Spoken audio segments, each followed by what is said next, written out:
دوستو، خاموشی نامناسب سوالوں کا بہترین جواب ہے اور مسکراہٹ ہر حالات کا بہترین رد عمل ہے، اور مجبوریاں دیر رات تک جگاتی ہیں اور ذمہ داریاں صبح جلدی اٹھا دیتی ہے۔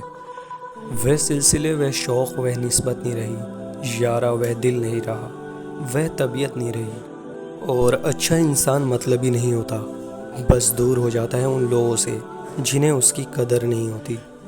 اور وقت مٹی ڈال ہی دیتا ہے چاہتوں پر، خواہشوں پر، ماضی پر اور رشتوں پر۔ گرتے ہیں سجدوں میں ہم اپنی حسرتوں کے خاطر اقبال، اگر گرتے صرف عشق خدا میں تو کوئی حسرت ادھوری نہ رہتی۔ کبھی کبھی صرف رشتے ہی نہیں بلکہ ان کے ساتھ انسان بھی ٹوٹ جاتے ہیں۔ ہر ٹوٹی ہوئی امید مجھے میرے اللہ سے جوڑتی ہے۔ کچھ ادھوری خوابوں کی تدفین انسان کو حقیقت پسند بن کر جینا سکھا دیتی ہے۔ کسی کو پانے کے لیے ہماری ہزاروں خوبیاں بھی کم پڑ جاتی ہیں، اور کھونے کے لیے ایک غلطی ہی کافی ہوتی ہے۔ اور کچھ لوگ ہماری زندگی میں خوشیوں کی طرح ہوتے ہیں، جو ہر روز محسوس تو ہوتے ہیں لیکن دکھائی نہیں دیتے۔ وقت کی تیز رفتار سکھاتی ہے، بتاتی ہے، دکھاتی ہے، منزل بھی، مسافر بھی، اپنے بھی اور پرائے بھی۔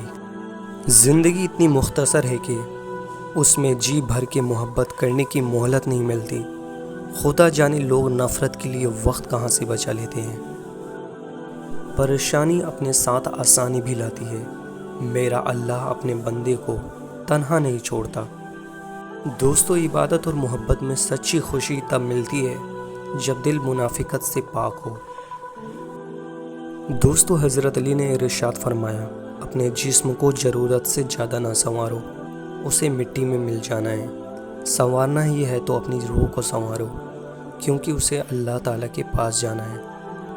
اور پھر سب کچھ جیت کر بھی آخر کار انسان موت سے ہار جاتا ہے۔